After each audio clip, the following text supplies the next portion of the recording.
This is Russell Scott, and I'm completely blown away.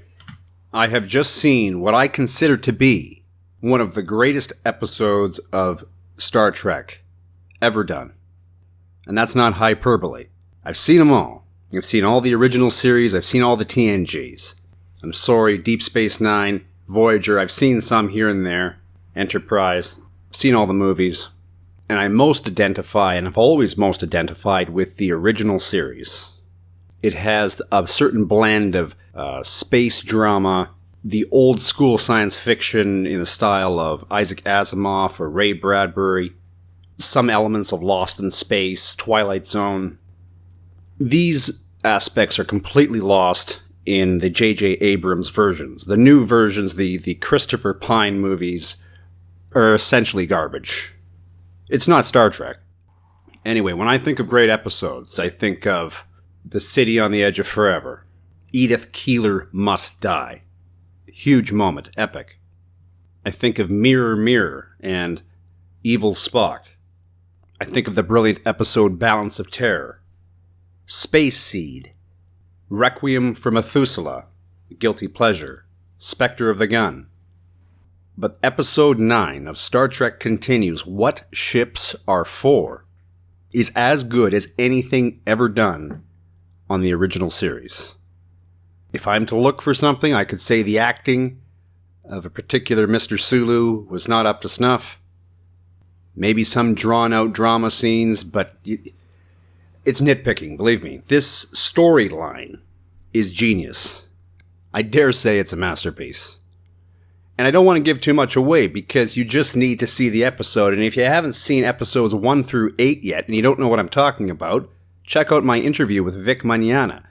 The Secrets of Star Trek Continues. Or just get right into it and watch Star Trek Continues Episode 1 so you can get all the way to this one. And it features a brilliant guest performance by John Delancey, Q from Star Trek The Next Generation. Maybe he makes the difference. Vic Mignogna clearly has a lot of fun working side by side with John Delancey, going line for line with the man. There are so many twists and turns and little tricks in this episode that I think separate it from clearly anything that Star Trek Continues has done. And up until this point, I think everything has been great. The pilot was exceptionally good, and there were a couple of highlights along the way, but What Ships Are For takes it to a completely different level. And now we know that there are only 2 episodes left, episode 10 and 11, part 1 and 2 of a 2-part series. And Vic has assured us that it will be like something we've never seen before, a vision that Gene Roddenberry himself could not have done at that time, bridging the gap between what happened at the end of Season 3 to the beginning of Star Trek The Motion Picture. All of that will be told, and we have 100 minutes left of Star Trek Continues. That's it. And after that, it goes in the time capsule. We don't get any more. The chances of us getting something like this again with the CBS Paramount guidelines, and thanks to Axanar and Alec Peters, it's just very improbable.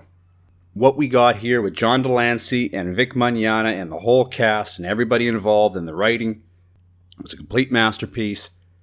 Bravo to Vic Mignogna. Please, if you haven't seen it, it's a masterpiece. Watch it.